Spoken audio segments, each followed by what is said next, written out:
यीशु मसीह के मरने के बाद आज तक इस दुनिया पर सिर्फ दया आई हुई है प्रभु की, क्रोध नहीं। भजनकार कहता है, जब तू क्रोध करे तो तेरा सामना कौन कर सकता है। आप जानते हो, आप बहुत जल्द, आप और मैं और जितने लोग तैयार हैं, जितने भी लोग प्रिपेयर हैं, आप में से हर व्यक्ति बहुत जल्द एक आवाज को सुनेगा। हम, बाइबल बताती है, उठा लिए जाएंगे और उठाए जाने के बाद हम प्रभु से बादलों पर मिलेंगे और वो हमें अपने उन घरों में ले जाएगा जो उसने हमारे लिए तैयार किए हैं। और जैसे नूह की जो दरवाजा था खुदा ने बंद किया और उसके बाद लोग डूब के मरना स्टार्ट हुए थे, वैसे ही हमारे उठाए जाने के बाद इस संसार पर परमेश्वर का क्रोध प्रकट होगा। और याद रखिए, उस क्रोध के अंदर ऐसी बातें हैं जो आज तक पृथ्वी पे नहीं हुई। पानी ब्लड में चेंज हो जाएगा, सूरज अपनी तपन को और ज्यादा कर देगा, अयूब की तरह लोगों को फोड़ियां आएंगी, बॉयल्स आएंगे। और एक टाइम तो ऐसा लिखा गया है कि एक एंजल नीचे उतरा और पूरी दुनिया में भूकंप आना चालू हो गए। आपने कभी कभी सुना होगा, इस कंट्री में, इस शहर में आया, लेकिन वहां पर लिखा गया है जब वो स्वर्गदूत आया तो पूरी दुनिया में से भूकंप आए। आप रेवलेशन में पढ़ के देखिए मेरे भाइयों, मेरी बहनों, कोविड-19 परमेश्वर का क्रोध नहीं है, वो सिर्फ एक पिक्चर है। खुदा ये दिखाना चाह रहा था, पैंडेमिक फेस नहीं कर पा रहे हो, मेरा गुस्सा कैसे फेस करोगे। आप जानते हो परमेश्वर का क्रोध होता क्या है। मैंने आपको लास्ट टाइम भी कहा था, मैं आपको फिर से कहता हूं, जब सेकंड वेव आई, कोविड-19 की जो वेव अब आई थी, आपने देखा होगा लोग वेंटिलेटर्स के लिए, अस्पतालों में बेड्स के लिए, दवाइयों के लिए लाइन लगा के खड़े थे। हर व्यक्ति जीना चाहता था। लेकिन आप जानते हो क्रोध में क्या होता है, कोई जीना नहीं चाहेगा। इसलिए यीशु ने, इसलिए रेवल्यूशन में लिखा है, वे पहाड़ों से कहे कि हम पर गिरो, लेकिन पहाड़ भी नहीं गिरेंगे। पहाड़ भी कहेंगे नहीं गिर सकते, खुदावन ने मना किया है। ब्रदर, मैं बचना चाहता हूं, मैं क्या करूं। मैं अब जो आपको समझा रहा हूं, प्लीज इस बात पे ध्यान दीजिए।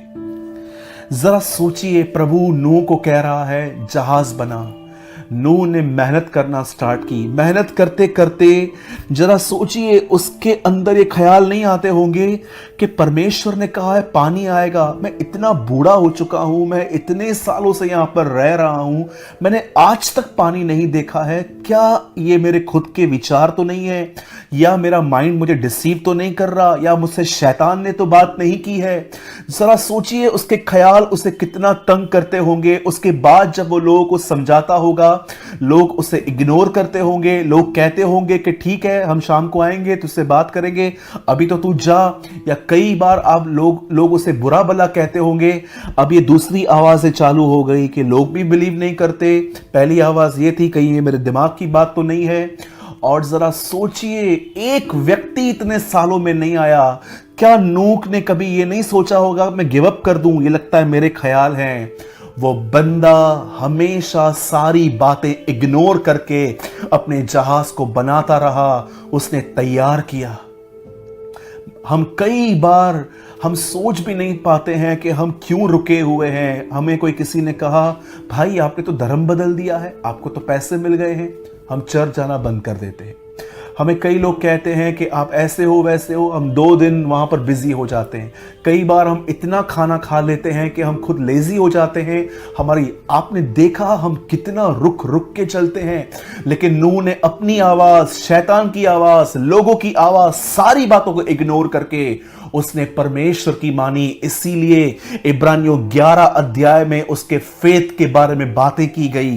विश्वासी ने, नूह ने जलयान बनाया और सारे संसार को दोषी ठहराया और उन प्रतिज्ञाओं का वारिस हुआ।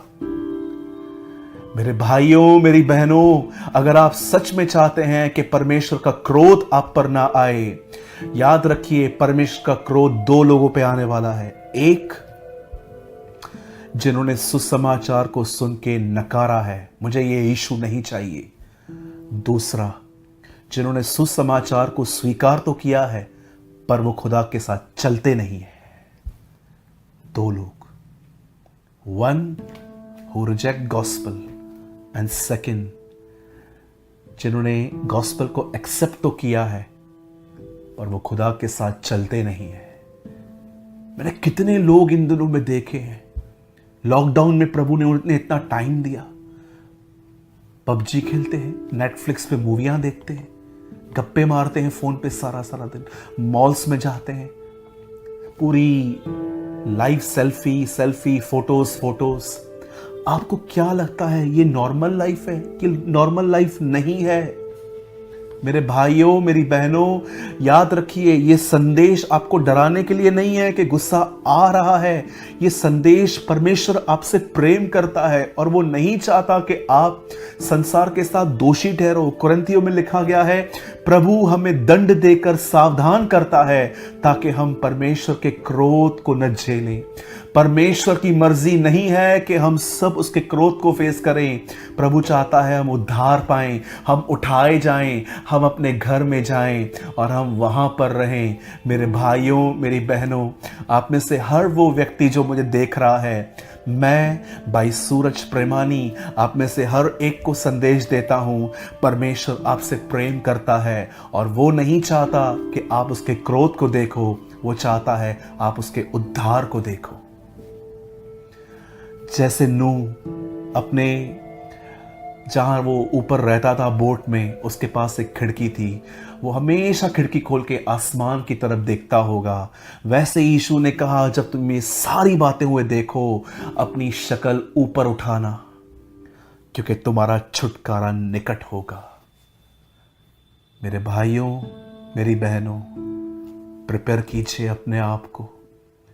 खुदा ने आपको समय दिया है, उस समय को पैसों की तरह खर्च करो। मैं आपको फिर से कहता हूं, मुझे बिल्कुल भी ये पसंद नहीं है कि मैं अपना संदेश इस बात पे पूरा करूं कि आप सब सुन के लास्ट में कहो, वाओ व्हाट अ मैसेज, क्या संदेश था।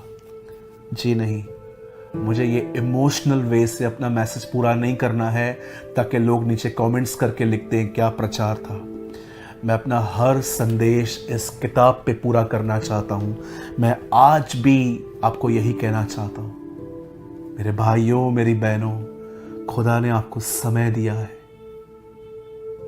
मैं आपको कहना चाहता हूँ, वचन को अध्ययन करें, अपने जीवन को जांचें आप कहाँ हैं, और खुदा अगर आपको आपकी कोई गलती दिखा रहा है तो उससे माफी मांगिए, ऑनेस्ट बनिए, ईमानदार बनिए।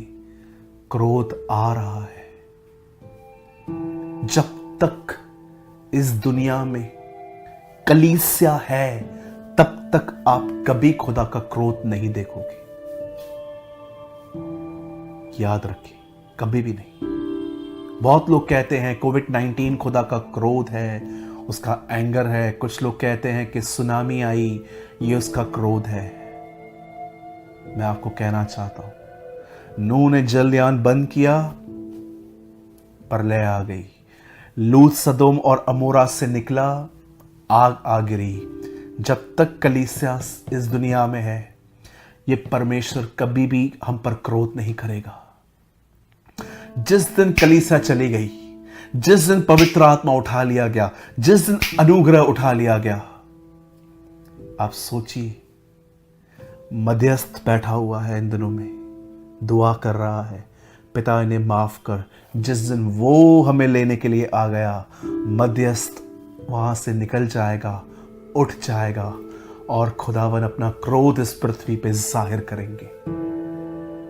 हमेशा याद रखिए, कई बार बाइबल के अंदर यह समझाया गया है कि प्रभु न्याय करने के लिए नीचे उतरा। सदोम और अमोरा को उसने देखा, बाबेल की टावर को उसने आके देखा। आप कई बार पढ़ेंगे कि मूसा जिस पहाड़ पे जाता था, जब प्रभु वहां पर आता था इज़राइल के लोगों के लिए न्याय करने, वो वहां पर अंधकार आता था। लेकिन आप जानते हैं, प्रभु यीशु मसीह जब हमें लेने आएगा तो वो अर्थ पे नहीं आएगा, वो बादलों पे आएगा, क्योंकि वो न्याय के लिए अभी नहीं आ रहा, वो उठाने के लिए आ रहा है। लेकिन सेकंड कमिंग 7 साल के बाद जब वो दोबारा आएगा, तब वो अपना पैर जमीन पे रखेगा। ही कम फॉर जजमेंट। मैं संदेश को यहीं खत्म कर रहा हूं। मैं आपको फिर से कहना चाहता हूं, कोविड-19, सुनामी, भूकंप, वर्ल्ड वॉर्स, ये प्रभु का गुस्सा नहीं है। ये सालों से होता आया है। प्रभु का गुस्सा है कलीसिया उठाए जाने के बाद। कई लोग कहते हैं ब्रदर सताव आएगा। भाई, जब से यीशु मसीह आके उठा लिए गए हैं, तब से ही सताव चालू है। ओल्ड टेस्टामेंट में सताव था। नबूकदनेस्सर, शद्रक, मेशक, अबेदनगो को आग में डाल रहा था। सताव कभी चिन्ह नहीं हो सकता प्रभु के आने का, कभी भी नहीं, क्योंकि वो सब पहले से ही चलता आया है। जिस दिन कलीसिया उठा ली गई, परमेश्वर सारी विपत्तियां जो रेवलेशन में लिखी हैं वो मनुष्यों पे करेगा, और लोग इतने परेशान हो जाएंगे कि वो अपनी मौत को मांगेंगे। इसे कहते हैं परमेश्वर का क्रोध। मेरे भाइयों, मेरी बहनों, अपने हृदय और अपने जीवन को ठीक करें। देर नहीं हुई है। प्रभु आज भी आपके साथ है, वो आपसे प्रेम करता है। Thank you Lord. Let's pray. जमीन और आसमान को बनाने वाले परमेश्वर,